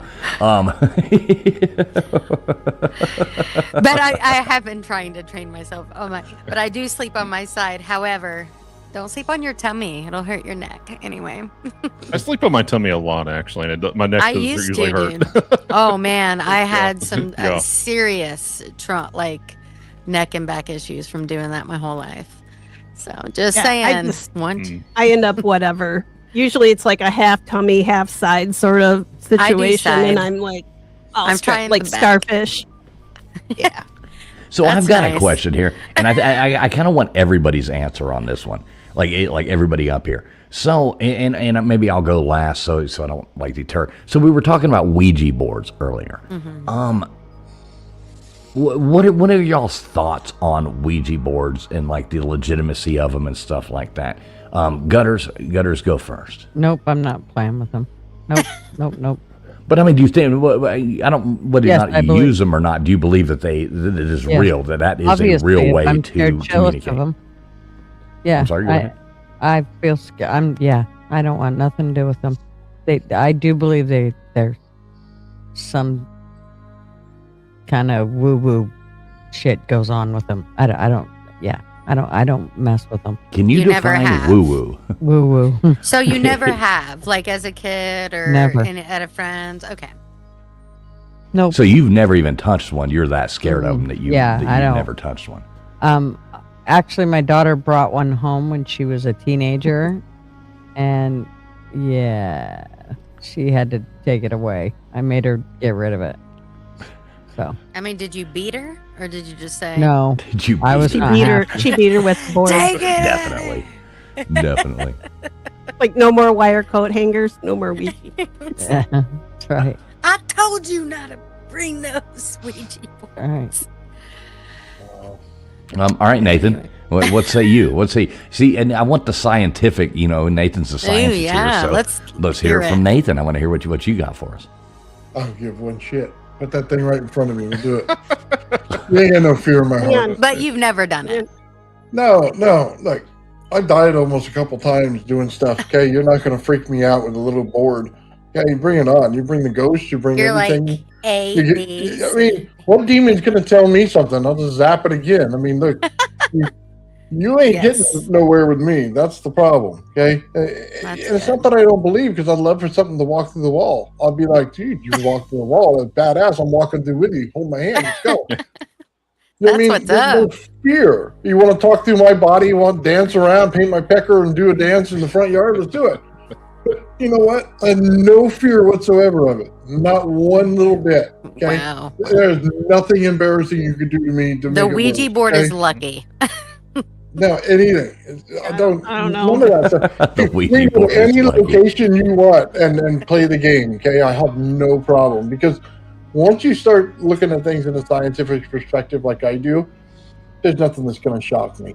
Nothing whatsoever. Okay, you could rise up from the ground, say hello, do a little dance. I'd be right there with you. We're doing the jig. You know what I mean? Whatever it takes. Okay, you're not freaking me out. It's just not going to work unless you're my wife. Then that woman freaks me out all the time. That's the only way. It would, like, if it said WIFE, I'd be fucked. Other than that, we're good. Oh my God. Now the pecker is what you use to go to the letters and stuff, right? Is that- Yeah, that's what they call that. The pecker. Help oh no, a me. planchette. I'm sorry. No. Yeah, it's like an Indian thing, man. We go out there with fucking painted peckers doing the dance around the fire. That's I've the never way- seen a painted. Well, it's a sausage fest you missed. See? Yeah. You got to get in an Indian tent, smoke it out, you know what I mean? Hot box it, and go out the peckers Next out year. painted. Next year, That's Yeah, right. next year, sausage. painted Yeah, pecker festival. yeah. Pecker Fest. Oh my gosh. All right, so Nathan gives us a scientific pecker description. I don't know how His scientific thoughts. that was. I don't know how to say exactly. All right, Tombstones, what say you? Well, I have one, so. Oh my God, get the thing. You do not Yeah. still have a Ouija board. No, you don't. Yeah, mine's from Salem too. So like I got it right from the horse's mouth. So to Salem, speak. Oregon? But, Salem, Mass. Oh, okay. Just making Yeah. sure. Like my shirt says. To me, You they're do not not. have one sitting by you. No. Show it again. No. It's on my wall. It's Holy art. sheep shit. Yeah, it's an actual. See, it's got two sides too, just in Oh, I case one see it. doesn't work right. Yeah. Nice. Well, it's backwards because my screen, but yeah. So I'm not afraid of them. I can see why people would be, because there's all that. I mean, but Mhm. it's made by Parker Brothers, or I don't actually know who made this one, but I mean, it's mass produced. Mhm. I hear like even like people who do professional ghost hunting say, "Oh, I'll never touch a Ouija board," but then they're playing with like Ovulus, you know, the spirit boxes and everything else, and it's like, how is Same that any thing. different? Same It's thing. the That's same a good damn thing. point. And people use. I've seen the old school, like you take the two pencils and put them like cross them, and you put yes or no, and the pencil goes like yes or. There's so many different, and everything is what you put into it. Like if I sat here and said, "Come on, devil," I'm not. Yeah, I'm probably gonna get something really. Yeah, I'm just telling her no. Do you use it though? Have you? I've used it, and very rare. I've gotten only good things because I put out what I want back. I put out good things. I ask nice questions. I'm not an asshole. Like should I go pee right now? Kill yourself. I don't do. That's just bullshit. Like those people are just doing it for performance. Performance value, and that's it. What would you use it for? So I do live on a haunted piece of property, pretty haunted, and I've chatted with who I believe the people are that lived here because I verified some of it because I also do the history aspect of it. Like I do like to do my research. Right. And so I've talked to those people, like they told me how they died and I went and verified it. And I'm pretty sure I did talk to those people, but you just, whatever intention you're putting into something, make sure it's good. And if you're walking into it, like you're touching it, like I'm afraid. Yeah. Don't touch it then. Just leave it alone. If you're afraid of it, don't touch it. That's a good idea. Don't play with it. Don't play with any of that stuff if it frightens you. So. If you're scared of it, don't play with it. Yeah. Something is telling you not to do it, so listen to it. Yeah. But I'm not afraid of this one. I'd buy 20 more if I could. But yeah, this is just the one I have. It's just got some sentimental value because it came from Salem and that's where my people are from. So, All right, so we'll let Doug go last. So KJ, what say you? I mean, I grew up with my older sisters, grew up with all the, the spooky talk and all the stuff and grew up playing with them. And it was scary, and I was very young. And it was scary. Now, was it real? I don't know. I mean, I felt like it was at the time. But I mean, we're talking middle school, that age where you're light as a feather, stiff as a board type of stuff. If you ever played that game when you were a young girl. That was fun. Right. Yeah. And used to go to haunted. So, I mean, Ouija boards, I believe if you believe, obviously I'm a believer in Christ and such. And I feel like it depends. Yeah, I think that could be a scary thing for The Exorcist. No, I'm just kidding. As her head spins around. But I mean, I think it's I think if you let anything in, it's possible. I don't know. If you believe in the good, you believe in the bad, right? Mm-hmm. I mean, that's just one kind of where can't I'm exist at. without the other. Exactly. So but I mean, it is a game, right? You buy it at the store, but I feel like if you invite anything in, I don't know. I don't want one now, isn't it? Yeah, that's terrifying to me. But as a kid, I was, it was just part of my childhood. So I don't know. Weird. You never know. Yeah, and that makes sense. And that's kind of the way I look at it too. It's like something that I believe you can it could work if if you invited it and willed it to work in some kind of way. Like, do I believe Parker Brothers or whatever is putting out some kind of thing to some transport to, all these other things. But I mean, I think a playing card could work if you wanted it. That's what you wanted it to be, and you manifested that. I personally don't like messing with them. I only did it once in my life, and it was creepy and was somebody else moving. You don't even know. You don't know what really happened, but it's not something that I don't like inviting things into my life that I don't want in my life, and that always seemed like a window to be able to do that. So that's kind of where I've always stood on those. I don't disbelieve in them, but I don't really believe in them. I think anything could be that. What say you, Doug? I 100% agree with Tombstones, especially with that passionate response. I couldn't have said it better myself. I think it's 100% intention. And again, I think that I could pick up anything in here right now on my phone, and my phone, is probably creepier than, a Ouija board, because it's always listening, and, I can think about something and it pops up on there. At the same time, though, we use those as teachable moments at a lot of places too. And my wife and I, we actually we make something called spirit dice, which is kind of like a Ouija board for your pocket. So it's hand painted dice with letters and numbers and cross and pentacle, and we actually sell those whenever we go out. But we also use them as an investigative tool, along with teachable moments as well too. And it's shocking on how many people say they don't believe in this stuff, but they don't want to touch that stuff. And I always, it's very That's ironic. Interesting. It's very ironic because, we were at the festival, and I said, well, it's not going to bite you, and I picked it up and I would just roll it, and and I've seen Ouija boards. It to me, they don't frighten me. They don't make me nervous. And maybe I'm different in that regard. But it's all about intention. If I go in, and that's why I always tell everybody, if you go into anything with a negative mindset, or if you go looking for trouble, you're probably going to find it. Don't go in there and the Echo Tombstone, if you go in there and you say, oh, am I going to kill myself? I'm going to do this, is I'm summoning the devil. You're probably going to get some bad juju. And that's probably more of a mental block than anything that you're putting on yourself. Long story short, no, I don't believe that there's any harm so long as you go into it with the right intentions. And again, you're not there to invite things, you're there to communicate. And it should just be used for a communication tool.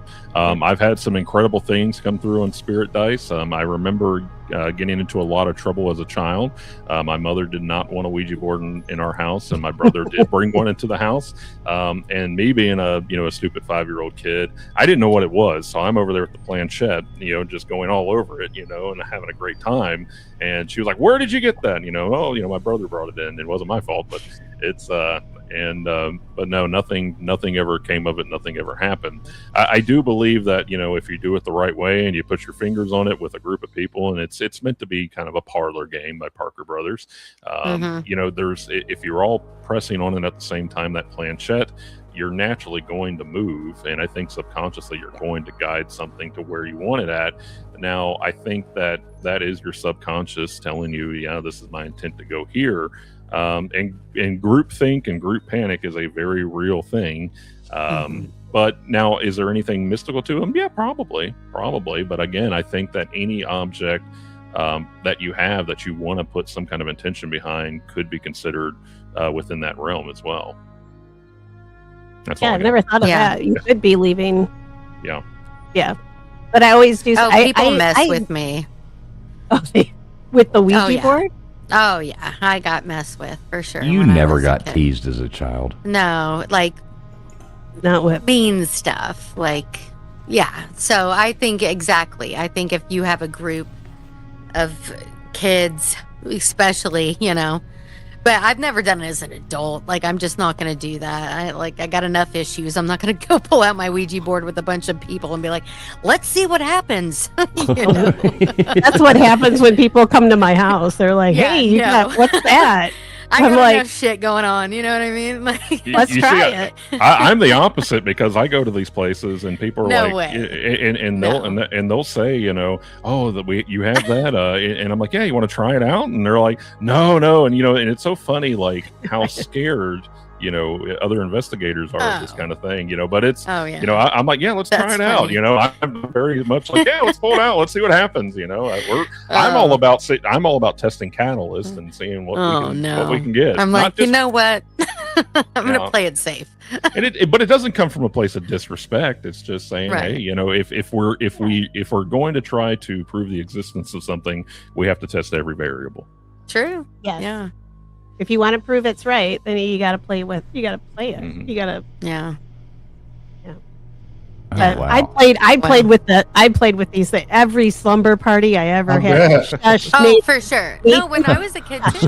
What is that? But every slumber never. But you don't have. I mean, when's the last time you did it with a group? Last time you did it with a group? Well, that's some balls. Oh, Come on. Spring. Well, actually, no, just this spring. my bestie and I pull it out. Like every time she comes here, we pull it out. Really? Yeah, go ahead, Nathan. Go. No, I'm not being like, I'm actually like, really?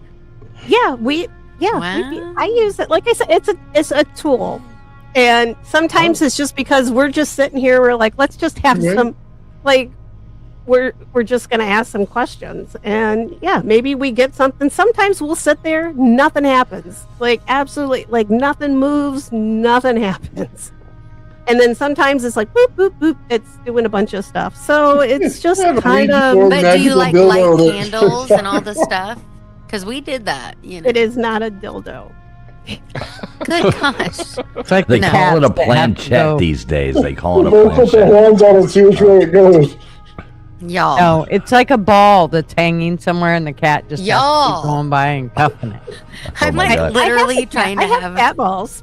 Yeah, Oh, right. jeez. Hey, so I'll tell you what I'm going to do. We're going to be on here for about another 20 minutes.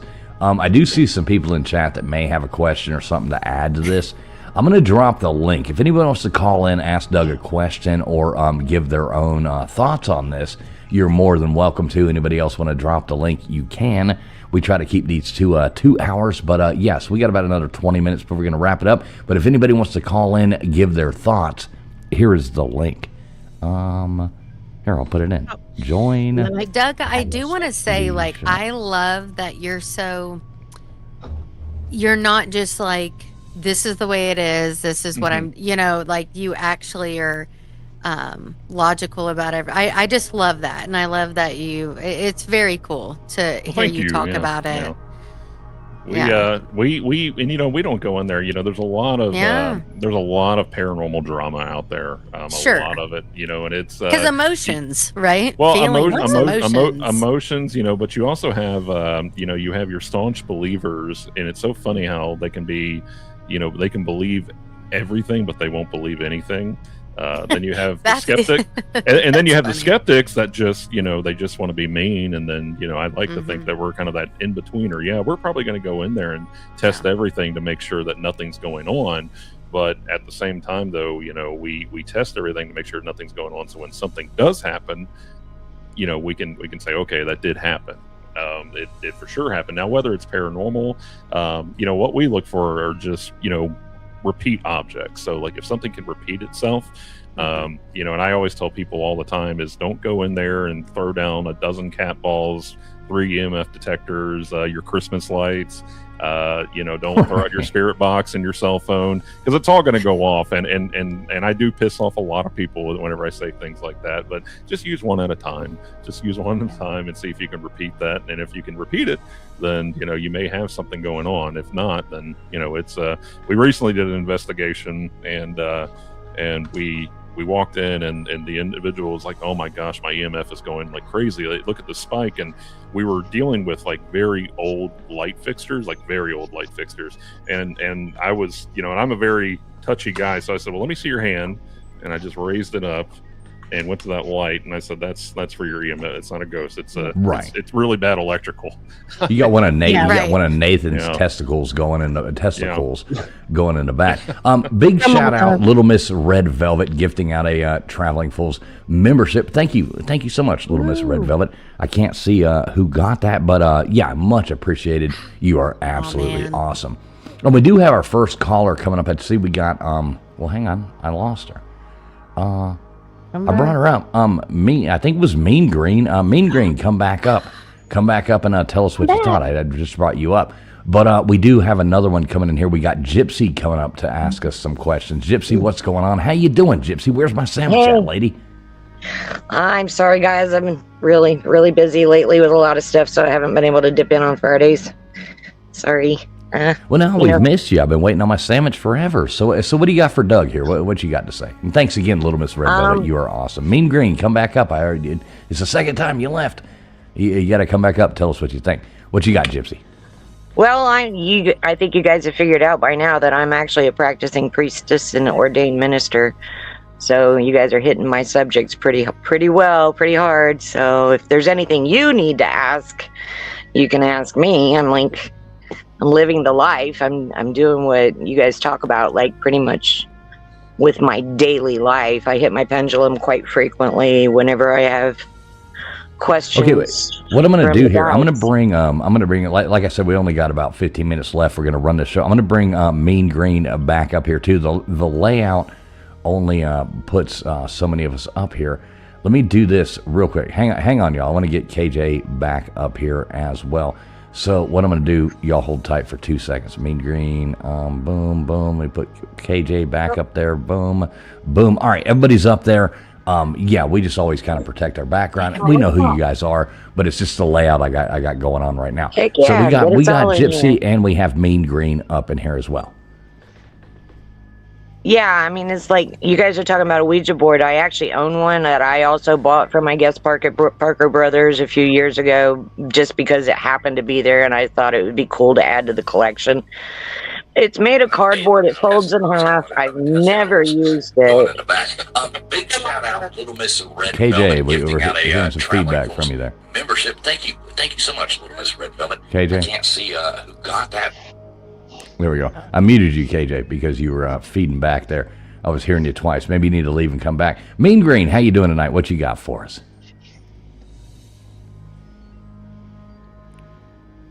Don't we have Mean Green up here as well? Everybody can hear me, right? We Yeah, I can hear you. We can always hear you. Yeah, I know. You seem so enthusiastic when you say that. MG, I'm assuming this is Mean Green. MG is what it says. No, Really- that's Mountain Goddess. Oh, Mountain Goddess. Okay, I'm sorry. I had seen MG in there. Mountain Goddess. Okay. Okay, I'm so sorry. I'd seen the MG. I just thought that's who it was. Mountain Goddess, how you doing tonight? What you got for us? Hey guys, you guys have been cracking me up. I really enjoy it. So, I don't know if I have a real question, but I know you only you said what 15 minutes. So, but I understand I'm sorry, I forgot your name. The scientist dude. Nathan, Old Man Builds. Okay, yeah, the energy. He's totally right about that. Yes, totally. For some reason, I always feel, whenever I'm about to see something or experience something, I always feel it first. Mhm. And it's all around me. And another thing is, I also I get like smells. I can smell. Yes.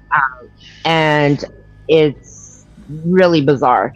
But when you guys have more time, I'll tell you about my thinking rock. I live up here in the mountains. Well, we and got time. Tell us about your thinking rock. We want to hear your story. Okay.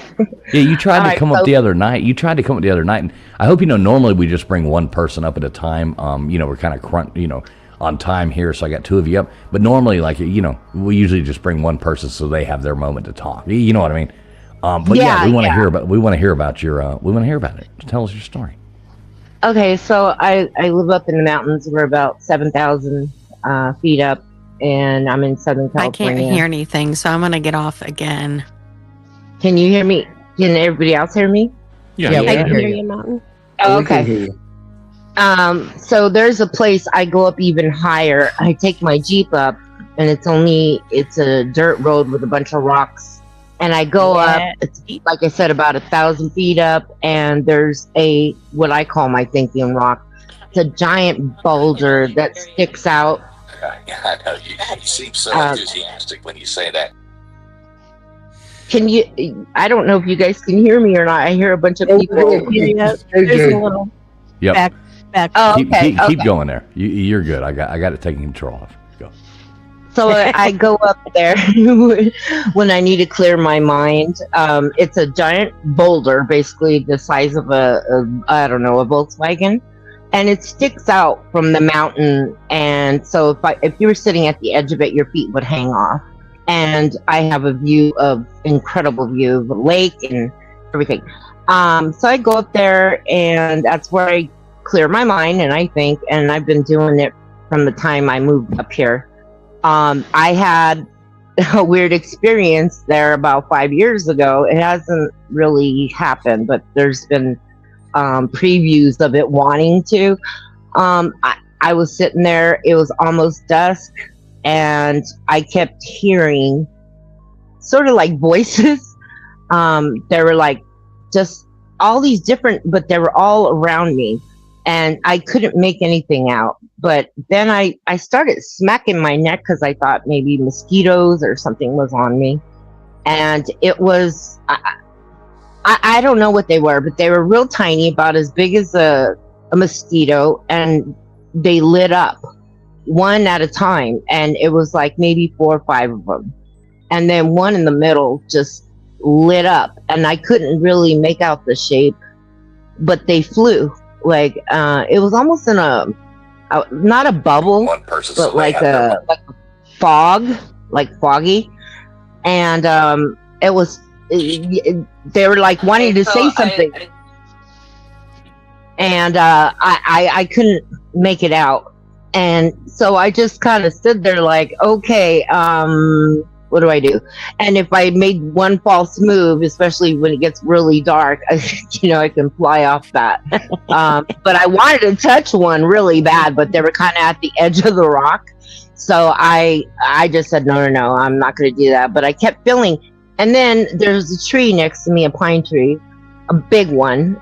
And I heard scurrying like a creature. I thought maybe it was a raccoon or a squirrel or something. But I couldn't see what it was. Whatever it was, though, it was really big. It wasn't like a little creature. I don't know what it was. But these flying little things, they one lit up, not white, but like almost like a yellow. And then it dimmed down, and then it turned to like purple. Like a purple color or violet.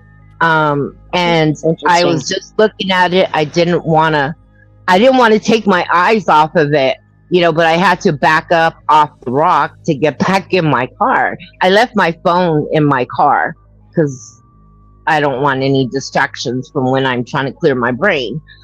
And, but yeah, that was really bizarre. That was really, really bizarre. But I wasn't scared. It sounds like I hate to say this because I know I'm probably going to get some eyeballs at me, but I had a similar experience in Ireland, and I know how people talk about fairies and little people. Fairies, yeah, that right? was the first thing that came to my head. Yeah. But if I hadn't seen something I just saw one, and it looked like it was in a little freaking bubble, and yes, I was in Ireland. I was not drunk at that time during the middle of the day. Total lies. But we were out walking around, and my friend went one way, I went the other, and I was sitting up on this giant boulder of all places too. And I was looking out over this big valley, and there were the mountains. We were out by Killarney. And oh my God, you could have been there. I just saw this came in front of me, and I'm sitting there like, what the hell is going on? And I'm just like, and I just sat there because I'm like, okay, I didn't hear anything. I don't know if it tried to communicate with me, but you're explaining that, and I'm like, oh shit, yeah. And did you feel like an energy around you? I felt very calm. I wasn't afraid at all. I wasn't afraid. I was more interested, but I felt before they got there, I felt something around me, completely surrounding me, almost like a big hug or something. I don't know. As long as you show them respect, you should be fine. I saw one here in Roseburg, Oregon, a few years ago. I truly believe they exist, and I truly believe you've seen something that others obviously haven't seen, because I've never seen any creatures that turn colors. If they but not turn colors, so that's cool. But being in a bubble, how strange that you had the same experience. Yeah, I mean, that's what it looked like to me. Not the only one. That's exactly what it looked like too, and I was just like, "Oh shit! What were you with me?" I know. That's what I'm thinking. I think we're on some kind of wow. That's really cool. Yeah, that is so cool. I thought you guys would get think I was nuts or something. Yeah, even weirder. The next trip I went on, my other friend, I went with a different friend that time, and we were sitting in our room, and we actually saw something very similar go through our hotel room, and we were both she's like, "Did you see that? That must have been like a car passing by," and I'm like, "Nope, that's not what that was." So, Yeah, I was pretty sure. That's, yeah. And they So- were really clear, but I It just was- couldn't stay there because it was like, oh my God, I gotta go because it's getting pitch black out here. We don't have any, street lights or anything. So Yeah. I was like, I gotta go. And I know just how you kept get up in those backing up. higher elevations, right? Yeah, it was, but Yeah. I didn't feel. I have a very good. I think I have a very finely tuned sense of that fight or flight. Because if something feels really off for me, I'm getting out. I'm not messing with it. If I walk into a place and it just does not feel right, not for this Yeah. ginger. I'm out. But if I'm there, But did I you feel like feel that way though, right? You felt comfortable. No, I mean, you no. did. But I try to walk into a place with good intentions anyway. Like I'm like, hey, I'm not here to Yeah. hurt anybody. Like Carry I good hang out in energy in. cemeteries. I hang out in cemeteries, Positive energy. Right. Positive and I energy. never get Right. bothered. Like I don't ever get creeped out. I go to a lot of haunted locations. I don't think I've had any. Like if I've gone into a room or something and it was like, I don't like that, I'll just turn around and go back out. I'm Just the same because, way. It's like, funny you say can that. instantly It's- sense Telling when you something's not to be right. there, but yeah, something's just. It's I don't funny know, you maybe say that something because about- I'm kind of with Nathan on this one, and probably with Doug as well, like what Doug was saying earlier. I'm not really scared of those things. And it's not the fact it's not like me not wanting to use a Ouija board because I'm scared of it, because I'm really not scared of that kind of stuff. It really doesn't bother me. I'm pretty I'm safe in my own faith and safe in my own who I am and all that kind of jazz. I'm not scared of it, but I do think that tempting fate is kind of a dumb idea at the same time. So I'm like 50-50 on that. Like I don't ever go into a situation. I mean, I remember being a little kid and running up the stairs from the basement, like, oh my God, you get those little EBGBs. But as I've gotten older, I just really don't give a shit. I mean, I'm like, yeah, if you really want to do that, you know what I mean? I'm just going to drink a 12-pack of beer and try to haunt me at night. I dare you to try. You know what I mean? Like, you're not going to happen. On the opposite side of that, it takes a lot to really freak me out. Right. So if something is freaking me out, like there's got to be there's probably a serial killer like within Right. very close proximity. It's probably You more feel a dark energy. I would rather take my not- chances. I would rather take my chances Not with afraid a of ghost, so to I'm speak, human. than walking home from a event in downtown Atlanta. Yeah. Well, so here's how my take is on it. These things that we're talking about are creatures that are vibrating at a different energy in a different frequency that we're capable of seeing or hearing for the most part. Certain people, us empaths, you know who you are, we're capable of picking up on that energy, whether it be through smell or sight or feel or sense or the hair standing up on the back of your neck. I mean, everybody's got the sixth sense. You just got to tap into it. And you're talking about tools that we are using to communicate with entities that are at a different frequency. It doesn't specifically mean that they were ever human or ever demon. They're just at a different frequency. And again, it's all about your intentions and the vibrations that you're using. You get what you give. So if you go in there with a bad attitude, you're going to get nothing but bad crap back. But if you go in there with a light attitude and a positive attitude of just love and communication, then that's what you're going to get. Yeah. And we can manifest so many things. Like Exactly. people keep going into these locations like, oh, this place is haunted. Like Then you automatically manifested that. Like people are going in like, oh, this place is super haunted, right? And they get Right. there and they're like, oh my God, they're already envisioning all these weird. I would rather go in and they're not know a damn thing. Right. And then be like, oh, Right.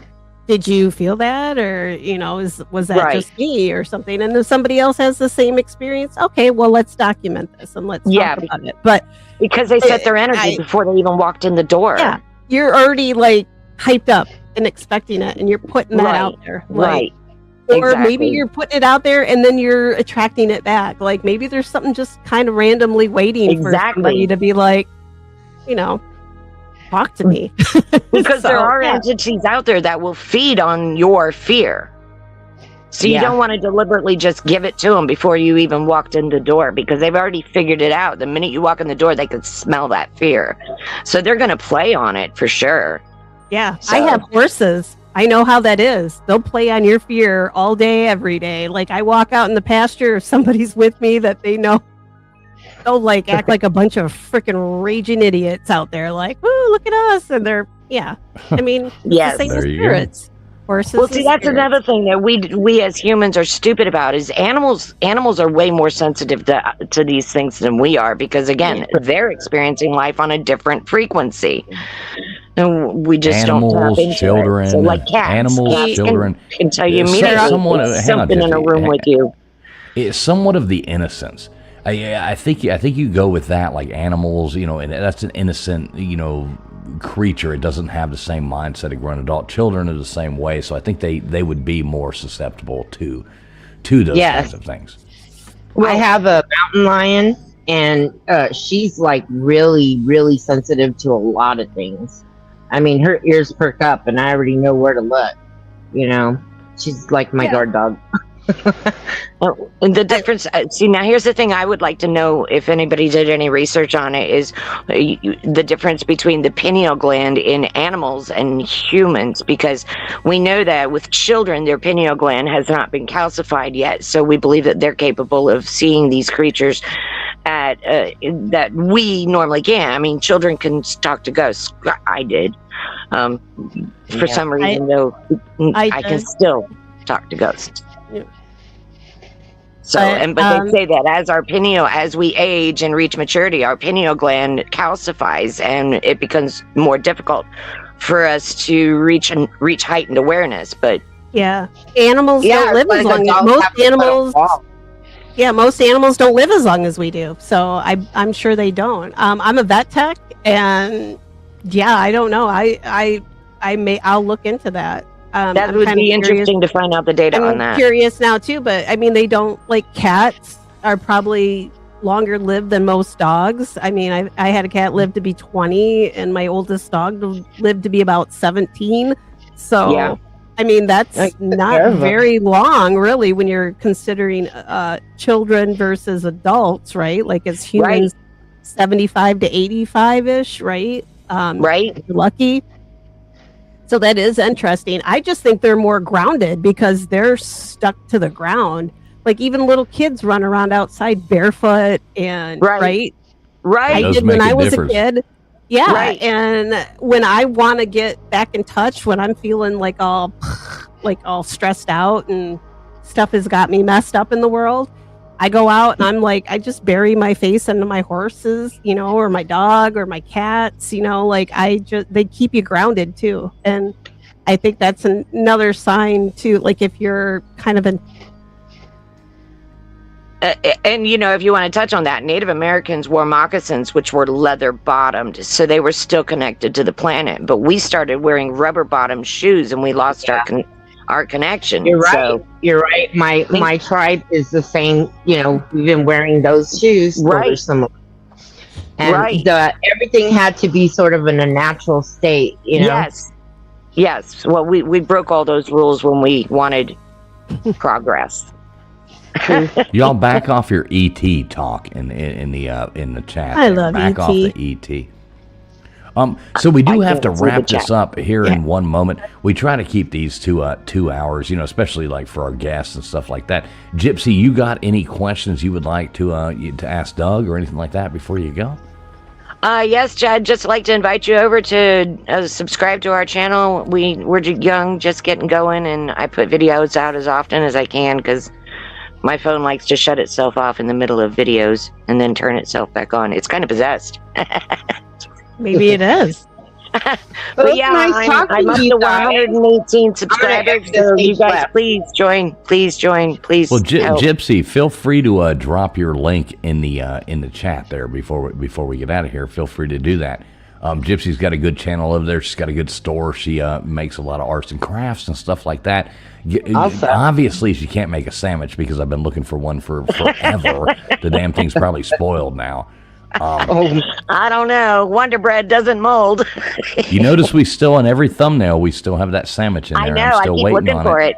That's just for you. I found it, but you can't really. I know it. I got to manifest my own. I got to manifest my own sandwich, Gypsy. You got to find the right locker, my man. Yeah, It's in manifest that. Mm-hmm. You guys Yeah, are fun. I had a great time. I'm going to exit stage left, and y'all take care.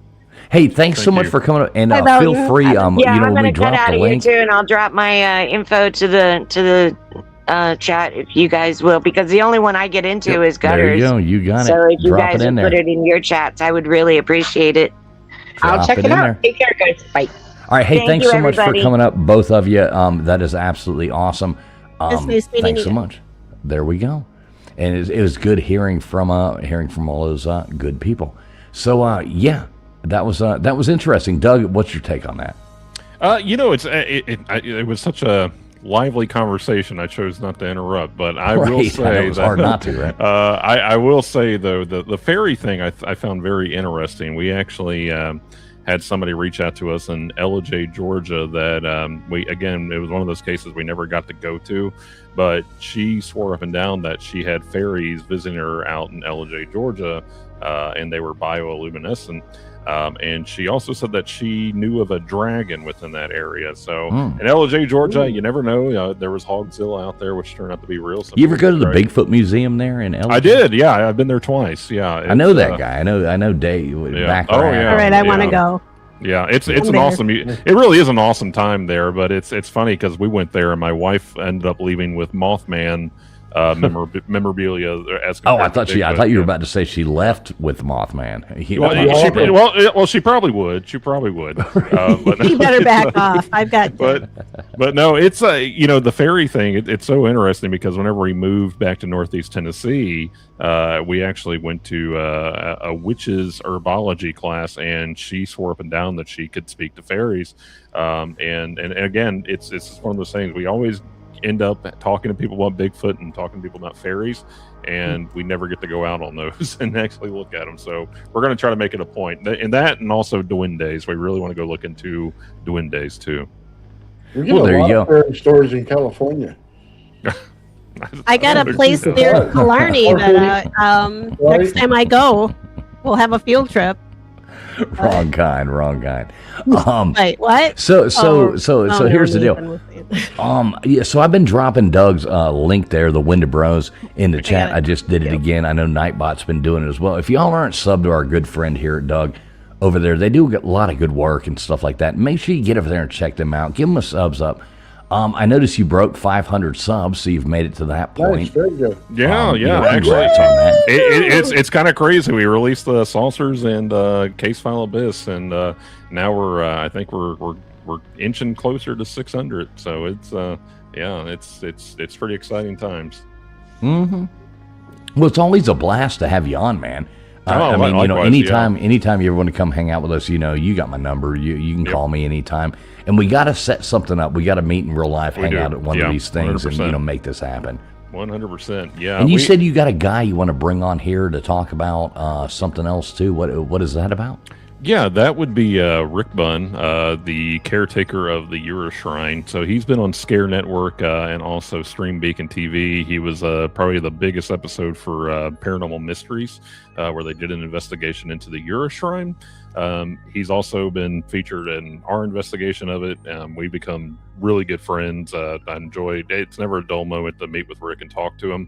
But we had brought to his attention about the Abbinormal show, and I think that you guys would be a great fit for that because one, you allow your guests to talk, and Rick is a very fascinating person to talk to, and the incredible thing about Rick is that he will tell you incredible stories but also be able to back it up, which blew our mind whenever we first met him, because we said there's no way this guy can back all this up, and then whenever we went and fact checked everything, sure enough, he was telling the truth about quite a bit of it, and there's things that he still continues to blow our mind about, and we're learning new things about that place every time we go there. But I think on that end, if you watch Case File Abyss, and again, I'm not trying to promote anything, but Case File Abyss, if you watch that and the consecutive feel free to promote away. Yeah. I mean, that's the point. Case File Abyss episode 1 is out right now, and it's probably going. thank you for that. But it's probably going to be 6 episodes. We ended up going into it thinking that it was just going to be one standard episode like we usually do. And then by the time we were done, we had 6 hours of footage recorded.